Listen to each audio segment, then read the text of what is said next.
Monsieur, merci de débuter la semaine avec B1 Télévision. C'est l'heure de la grande édition d'actualité. Tout de suite, les titres. Préservation des mœurs. Des autorités de la ville de Kinshasa tirent la sonnette d'alarme face à ce qu'elles considèrent comme dépravation de la part de certains artistes musiciens campers suspectés d'abuser de leur statut des leaders d'opinion. C'est un dossier à suivre dans ce journal.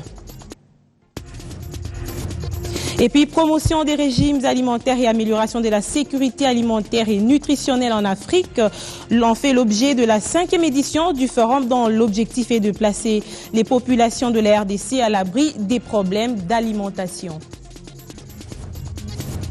Et enfin, Kinshasa paraît aux couleurs de toutes les villes francophones avec l'ouverture ce matin de la 34e Assemblée générale de l'Association internationale des maires francophones, assises qui interviennent à la veille du 15e sommet de la francophonie à Dakar. Madame, Messieurs, merci de rester avec nous pour cette édition. Je vous le disais tout à l'heure, ils sont venus de partout pour leur 34e Assemblée générale. Les maires francophones sont à Kinshasa où se sont ouverts les travaux préliminaires et comme chaque fois qu'ils se réunissent, les rendez-vous des maires francophones constituent des moments importants de partage, de solidarité locale et de consolidation des liens entre membres. Les assises ont été ouvertes par le gouverneur de la ville de Kinshasa, Christian Elongo. Une centaine de maires venus du monde francophone prennent part à cette 34e Assemblée générale, présidée par le gouverneur de la ville-province de Kinshasa. André Kimbuta a, dans son mot de bienvenue, rappelé l'objectif de cette rencontre qui vise à faciliter la réalisation des projets, l'échange de pratiques et de connaissances en fournissant une tribune internationale aux villes francophones. Mon vœu le plus profond est que chaque participant à ces travaux puisse, à la fin de ceux-ci, repartir plus enrichi, mieux informé et davantage motivé. Des assises qui s'épanchent autour de 3 thèmes, à savoir les villes et migrations internationales, dialogue, autorités locales, Union européenne et autres partenaires, mais aussi la ville et lutte contre les changements climatiques. Cette première journée a pour sa part mis un accent particulier sur les thèmes ville et migration internationale. Si pendant 4 siècles il y a eu cet esclavage, ce n'est pas maintenant quelques années que nous sommes effectivement une porte océane pour l'esclavage. Nous n'en avons pas tiré grand-chose, seulement l'histoire reste. Et c'est pour cela que je dis que c'est maintenant. Il faut dire que les maires des 10 villes de la RDC qui font partie de l'Association internationale des maires francophones prennent également part à ces assises. Il s'agit notamment de ceux de Lubumbashi, de Bukavu, de Butembo ou encore de Kisangani. Et parmi les participants de la rencontre de la capitale congolaise, un maire atypique car il ne s'agit d'autre que de Nicéphore Soglo, maire de la ville de Cotonou et ancien chef de l'État béninois, dont l'histoire retiendra qu'il a été le premier bénéficiaire de la restauration de la démocratie en Afrique pour avoir été élu président à la première conférence nationale africaine en 1990, assises qui mettront fin au monopartisme sur le continent. On l'écoute. Nous avons commencé d'abord, il y a les luttes coloniales, les gens comme Nelson Mandela ont passé 27 ans dans un bagne et tout, et nous disent maintenant, avant de partir, nous devons laisser un héritage. Dans les priorités, il faut d'abord nous rappeler que nous avons subi une perte de 100 millions d'hommes, de femmes et d'enfants. Ce n'est pas évident. Vous parlez de démocratie, donc voilà les problèmes que nous devons affronter étape par étape. Nous avons fait des conférences nationales, mais avant il y avait toutes les luttes de décolonisation. Vous avez connu ça dans votre pays. Mais ça ne vient pas du jour au lendemain. Il y a des résistances. Après, on a fait échouer ce que nous avons. Et puis bon, ça a été le printemps arabe. Maintenant, vous voyez que ça recommence. À peine rentré au pays au terme de son périple plaidoyer en Europe, le Premier ministre s'est tout de suite mis au travail en présidant aujourd'hui la Troïka stratégique. À la primature, il a été question de statuer sur la situation macroéconomique avec des agrégats reluisants qui attestent de la stabilité maintenue dans le pays. On écoute le ministre délégué aux Finances, Patrice Kitebi. La Banque mondiale vient de sortir son rapport 2015 sur le Doing Business. La RDC fait partie des pays qui ont mené un volume de réformes parmi les plus importantes. Nous faisons partie des top 5, mais curieusement, ce volume de réformes qui est reconnu en tant que tel par la Banque mondiale ne se traduit pas par une modification dans le bon sens du terme du classement, et donc nous sommes chargés de travailler avec la mission résidente ici, éventuellement à inviter le personnel de la SFI et de la Banque mondiale de Washington pour que nous puissions discuter, pour voir dans quelle direction on devrait travailler ensemble pour améliorer le classement Doing Business. Ensuite, on note globalement que la situation macroéconomique est stable. Le ministre de Transport et Voies de Communication a annoncé à la Troïka stratégique très certainement à la fin du premier trimestre 2015, les 18 premières locomotives achetées pour la SNCC vont arriver, et il y a une mission gouvernementale au niveau technique qui va se rendre en décembre pour la réception technique de ces locomotives. Le chef du gouvernement a conduit aux Pays-Bas, où on a eu de très très bonnes discussions, et ensemble les deux parties ont exprimé la volonté de pouvoir consolider les liens commerciaux, les liens économiques, et dans ce cadre-là, une mission va arriver très prochainement, au cours de la semaine ici, conduite par la ministre néerlandaise de Commerce extérieur et de la coopération, avec des hommes d'affaires, dans le but justement de consolider cette coopération économique entre nos deux pays. Pour sa part, le vice-premier ministre en charge du budget s'est retrouvé aujourd'hui en face des cadres et agents de son ministère qui entrent en formation du 3 au 21 novembre prochain sur les nouvelles techniques de gestion affaires publiques des matières qui seront dispensées par un cabinet d'experts économiques congolais. Sur ce, je déclare ouvert le séminaire atelier de formation des cadres et agents du ministère du budget. Ce sont là les mots du vice-premier ministre, ministre du budget, qui ouvre officiellement ce séminaire et atelier de renforcement des capacités des agents et cadres de son ministère. Un séminaire axé sur les changements organisationnels, la gestion de ce changement et l'identification des compétences. Ces assises vont répondre à un besoin, celui d'augmenter le niveau de ces agents sur les nouvelles techniques et méthodes de travail afin de faciliter une administration réformée et rénovée.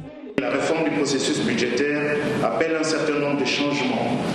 Aussi, il est essentiel que vous, les cadres de notre administration, vous qui avez à diriger des hommes et des femmes qui, par leurs actions, contribuent à matérialiser les changements nécessaires à la réussite de la réforme du processus budgétaire, vous devez donc vous approprier les connaissances qui vous seront transmises au cours de cette première semaine de formation qui portera sur la question du changement organisationnel et de la gestion du changement. Une formation qui sera dispensée par CAFEM International, un cabinet d'experts congolais spécialisé en la matière. C'est que aujourd'hui les organisations s'appuient plus sur les compétences de leur personnel que sur ce qu'on appelait avant la gestion du personnel. Parce qu'on s'est finalement rendu compte que les hommes, pour les entreprises, ne sont plus des ressources au même titre que les tables et les chaises, mais plutôt des richesses, des personnes qui ont en elles des ressources qu'il faut exploiter, qu'il faut mobiliser, développer pour le développement et l'adaptabilité de l'entreprise. Ces travaux ouverts par le patron du budget congolais vont se clôturer le 21 novembre prochain. À l'Assemblée nationale, c'est une semaine décisive pour deux ministres. Il s'agit notamment du ministre délégué aux finances et celui de l'industrie, petites et moyennes entreprises. Ils sont chacun poursuivis par une motion de défiance. Le verdict tombera ce mercredi à l'issue de la plénière à la Chambre basse du Parlement. Alain Boma pour une réflexion. Ces deux personnalités n'ont pas qu'en commun le fait d'être membres du gouvernement Matata. Ce mercredi, ils doivent chacun faire face à une motion de défiance à l'Assemblée nationale. Le premier, ministre délégué auprès du Premier ministre en charge de finances, est reproché par les élus avec à leur tête les députés UDPS Sami Badibanga d'avoir, entre autres, autorisé le décaissement des fonds alloués aux porte-parole de l'opposition. C'est une démarche parlementaire. Nous avons joué notre rôle et maintenant, nous attendons à ce que le président de l'Assemblée nationale puisse jouer son rôle, c'est-à-dire de pouvoir convoquer la plénière dans les 48 heures, tel que le prévoit le règlement intérieur de l'Assemblée nationale. Le second, ministre de l'Industrie, Petite et Moyenne Entreprise, est considéré par le député Awenze comme étant à la base de la malversation autour des travaux de la cimenterie de la province orientale. Je suis engagé à aller jusqu'au bout. Je ne peux pas reculer. Un homme de devoir ne recule jamais devant un obstacle. Comme je me suis engagé, je dois aller jusqu'au bout. Ma motion de défiance contient 63 signatures de députés. Donc tous les députés, toutes tendances confondues, ils ont signé, que ce soit ceux de la majorité, de l'opposition, tout le monde a signé. Ceux qui ont les soucis de l'intérêt de la population, ceux qui veulent à ce que la vie sociale de la population et leur vécu quotidien soient améliorés, ils ont contribué avec leur signature. La grande question est celle de savoir si la majorité est prête à lâcher son argentier et un de ses alliés de l'opposition. Je vous le disais à l'ouverture de cette édition, des experts en questions agricoles étaient en activité eux aussi ce lundi, à l'occasion de la commémoration de la 5e journée africaine pour la sécurité alimentaire et nutritionnelle sous le thème « Accélérer l'action pour une Afrique libérée de la faim », une journée couplée au symposium sur la préservation des régimes alimentaires locaux. Cette journée célébrée avec faste se veut être un moment par excellence de réflexion sur une bonne alimentation durable en Afrique, défavoriser de recherche et envisager la contribution de régimes alimentaires traditionnels et à éveiller la conscience de dirigeants africains afin de soutenir les programmes liés à l'éradication de la faim. Cette journée qui a été instituée par l'Union africaine se veut être un cadre de réflexion par excellence pour améliorer les indicateurs et les objectifs de sécurité alimentaire et nutritionnelle de notre continent, qui à ce jour reste le plus affecté par l'insécurité alimentaire et nutritionnelle. Interpellé, le gouvernement congolais promet d'assurer la sécurité alimentaire des Congolais. Avec cette initiative, le gouvernement entend transformer l'agriculture congolaise de l'agriculture de subsistance à une agriculture commerciale, en passant par la promotion de véritables exploitations agricoles familiales.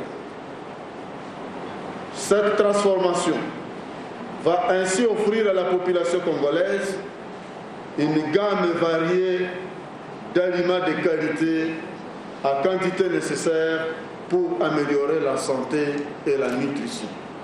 Selon les statistiques livrées au cours de cette activité, 2 millions d'enfants souffrent de la malnutrition aiguë et 6 millions de retard de croissance. Pour rappel, la Journée africaine pour la sécurité alimentaire et nutritionnelle a été instituée à Lilongwe au Malawi en octobre 2010 lors de la réunion de ministres africains de l'agriculture.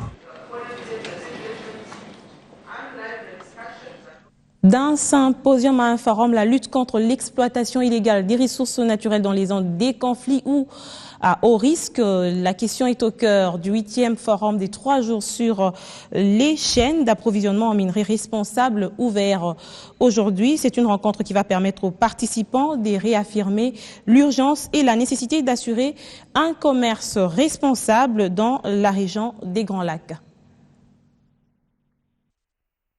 Les minerais doivent contribuer à la paix et au développement dans la région des Grands Lacs.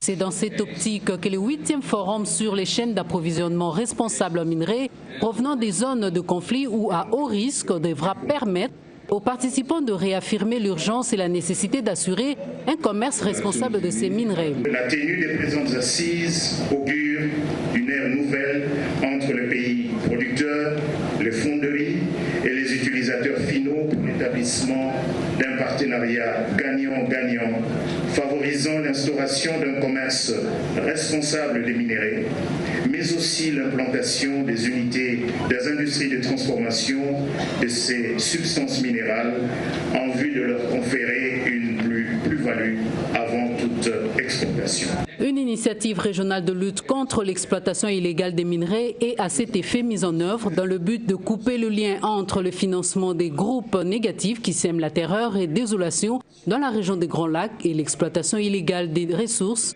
selon Toumba Lwamba, secrétaire exécutif de la CIRGL.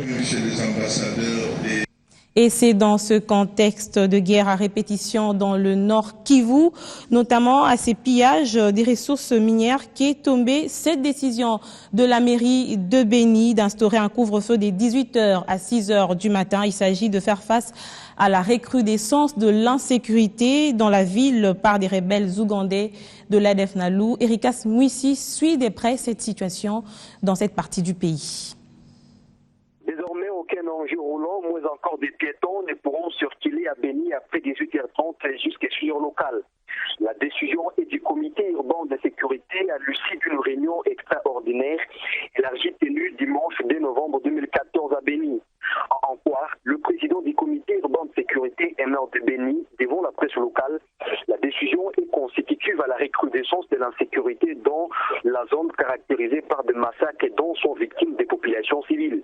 Le cas le plus récent est celui d'une dizaine de personnes tuées en cellule Mouzambaï et Kassinga, c'est en commune de Rouedori à Béni.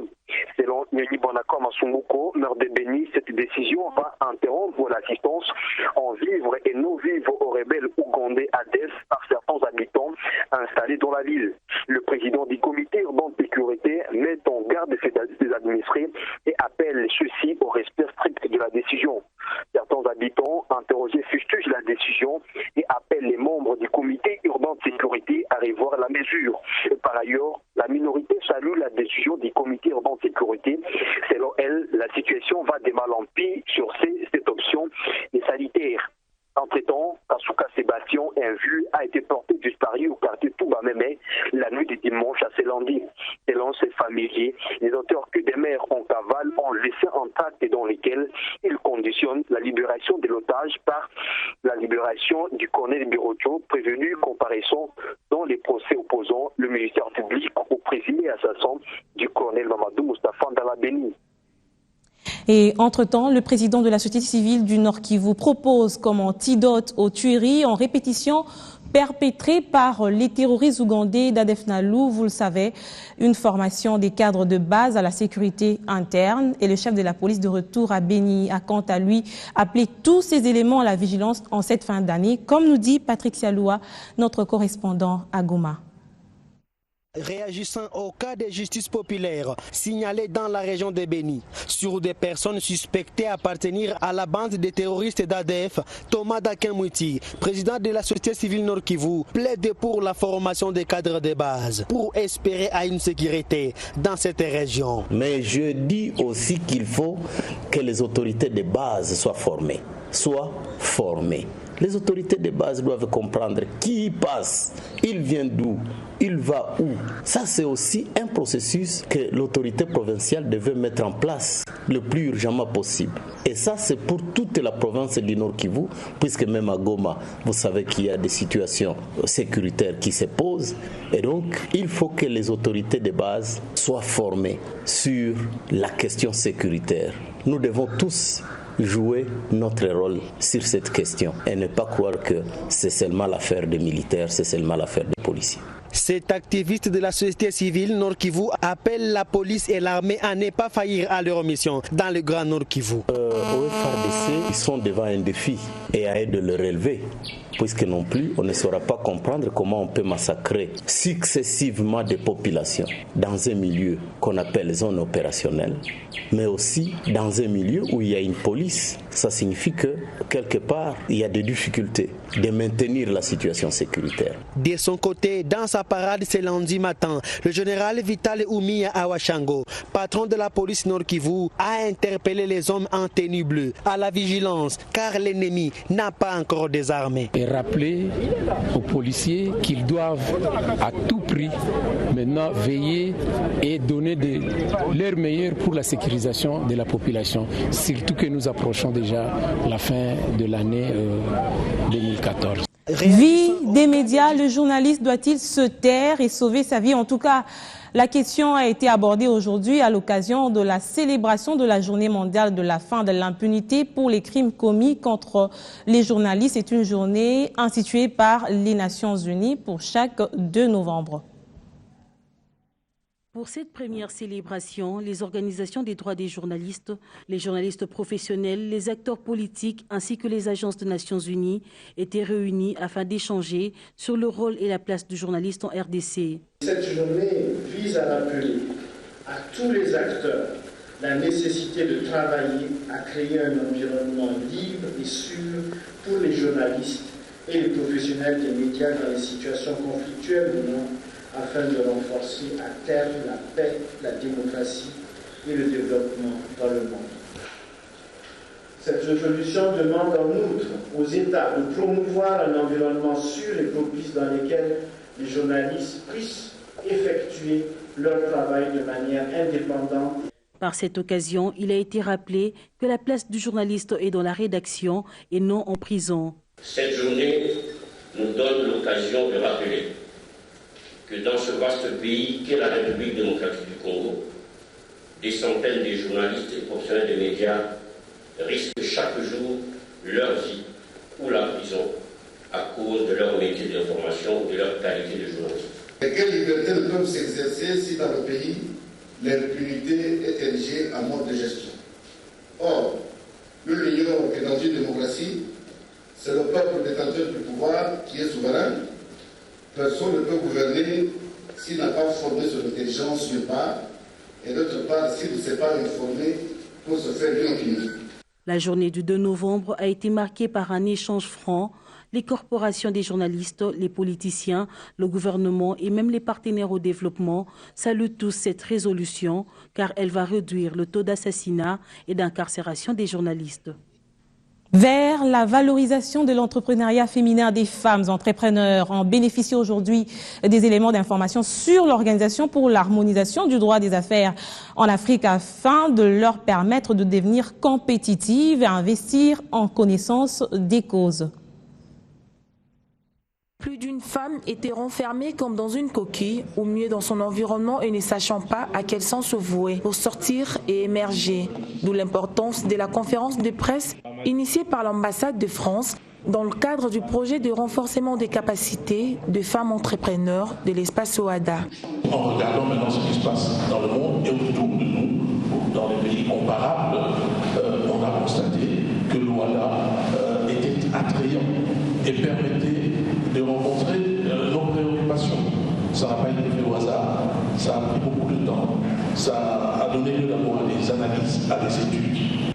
Le ministre de l'Emploi, Travail et Prévoyance sociale, invité à cette rencontre, a applaudi des 2 mains l'initiative.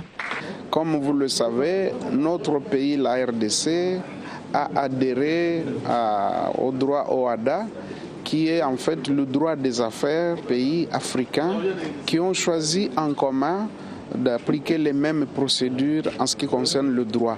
Mais il n'y a pas que le droit, il y a également la comptabilité. Comme vous le savez, moi je suis professeur de comptabilité et nous avons réfléchi avec d'autres collègues sur comment basculer le plan comptable général congolais vers le système comptable OHADA. L'espace OHADA comporte en son sein 17 pays engagés depuis 1996 et vise à intensifier des formations en vue d'aider la femme à sortir de l'informel. À noter que le ministre Bahati Lukwebo a remis un ouvrage de 346 pages à la présidente de la formation nationale de la femme entrepreneur pouvant faciliter la femme à comprendre et à bien faire sa comptabilité.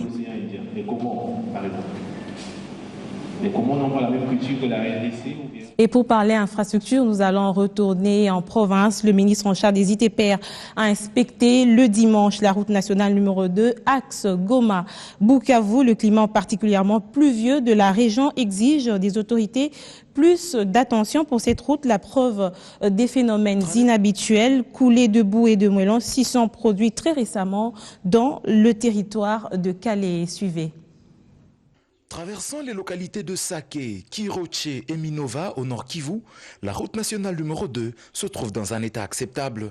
Une fois Minova qui fait la frontière frontière entre le nord et le sud Kivu passé, des escarpements se présentent face aux conducteurs et la piste se détériore. Les pluies fréquentes dans la région, mêlées à la qualité du sol argileux, imposent un entretien rigoureux pour que la route se maintienne. Dans la chefferie de Nyamukubi, en territoire de Kalehe, où le ministre Kaswechi rencontre ses hôtes du sud Kivu, d'importants glissements de terre sont constatés. Des érosions menacent très sérieusement la route. C'est la conséquence notamment d'importantes coulées de boue et d'eau déplaçant d'immenses morceaux de rochers. La situation est très préoccupante à Irambira village. Ici, l'école primaire Kabamba et une église protestante ainsi que plusieurs maisons d'habitation ont été sérieusement touchées. Un sondage des ajouts de terre et moellons qui recouvrent désormais le terrain est proposé par le ministre Kaswechi et son équipe afin d'avoir la certitude du niveau des dégâts humains. Cette jeune fille est rescapée de cette catastrophe. Nous étions à l'intérieur de l'église quand tout à coup la paroisse a été submergée d'eau et des pierres qui envahissaient le lieu où nous étions. J'ai tout de suite pris la fuite. La cause principale de la déviation de ces rivières et ruisseaux de montagne qui finissent sur des villages en contrebas est l'occupation des crêtes des collines, parfois pas toujours solides. Le phénomène se vérifie quelques 60 km plus loin à Luziro 1. Des gros rochers ont envahi un village, faisant des blessés et des sans-abri. De concert avec le pouvoir central, les autorités du Sud Kivu prévoient la délocalisation progressive des villages et localités mal positionnées.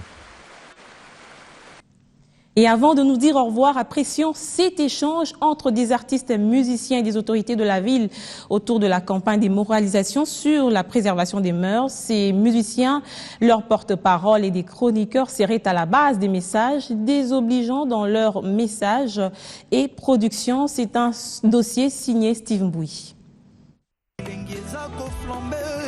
Il faut l'avoir vu pour ne pas l'oublier.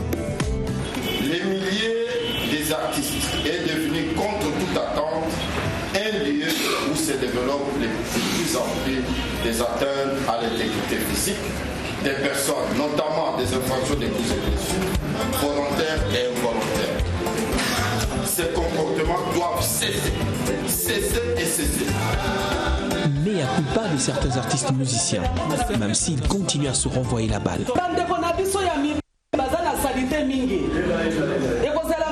Nos frères s'illustrent très souvent dans des insanités notoires. Il faudrait les interpeller d'ici Tchalamouana. Les insultes proférées à l'endroit des femmes, ils s'insultent publiquement. Ceux qui ne sont pas musiciens n'ont aucun respect pour leurs aînés et pour leurs musiciens. D'autres musiciens vont même jusqu'à privatiser certains chroniqueurs. Aujourd'hui, il y a nos musiciens qui font des émissions personnalisées. Alors je pense que dans ces genres d'émissions, s'il y a leur porte-parole qui passe pour insulter, c'est pas une émission de chronique musicale, c'est une émission personnalisée de l'artiste musicien et ces émissions, la plupart de ces émissions sont sponsorisées. Il ne faudra pas oublier que nos artistes musiciens, la majorité maintenant là pour le moment, on les retranche dans des chaînes de télévision. Qui pensez-vous qui pourrait accepter qu'il y ait un porte-parole ou un artiste qui veut communiquer dans sa tranche à lui qui aura des réserves? Parce que le présentateur qui est là est payé par cet artiste musicien. Donc ça n'a rien à voir avec nous. Pour ceux qui exercent la fonction de porte-parole, leur tâche constitue uniquement à livrer le message essentiel de leur leader et à donner des informations concernant leurs groupes respectifs. C'est un dossier que vous pouvez suivre en intégralité sur BioOne Télévision. C'était un réel plaisir de vous informer. Madame, Messieurs, merci de votre fidélité. Je vous retrouve demain pour une nouvelle édition sur la même chaîne. Portez-vous bien chez vous.